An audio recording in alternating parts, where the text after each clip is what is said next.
School ছুটি হোৱাৰ লগে লগে আমি স্কুলৰ কাষতে থকা আমাৰ 4 নম্বৰৰ গাঁওবুঢ়াৰ মানে পুৰণা গাঁওবুঢ়াৰ ডাঙৰ পুতেকৰ বিয়া খাবলৈ আহিলোঁ ষ্টাফৰ সৈতে সকলোৰ লগতে মিলি। এয়া আমি সোমাইছোঁ। তাৰপিছত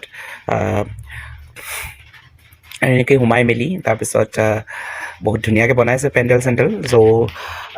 চ' এয়া আমাৰ ফালৰ পৰা দুটামান গিফ্ট লৈ আহিছোঁ।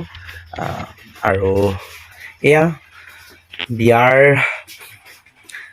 ব্ৰাইড আৰু গ্ৰুমকো আমাৰ ফালৰ পৰা বহুত বহুত শুভেচ্ছা যাচিলোঁ।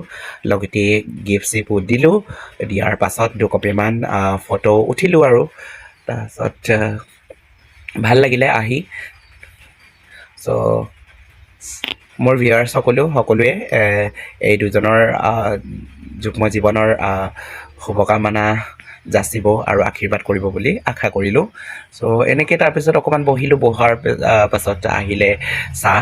চ' চাহ পকৰি কিবা কিবি খালোঁ আৰু তাৰপিছত খোৱাৰ পিছত এনেই অকণমান দেৰি বহিবলগীয়া হয়েই, কাৰণ যিহেতু অহাৰ লগে লগে বহুত মানুহ ভিৰ হৈ থাকে, তো খাবলৈ ক'তনো দিব, নহয়নে?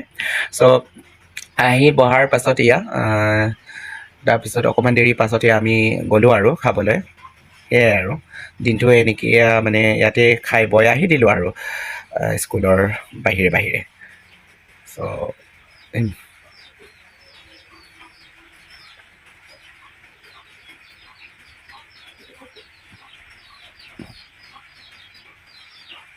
চ' আহিলোঁ, এয়া খাবলৈ ববলৈ বহিলোঁ আৰু তাৰপিছত খাই বৈ আজৰি হৈ গুচি গ'লোঁ আৰু ঘৰলৈ। আজিলৈ আহোঁ ইমানতে, বাই বাই।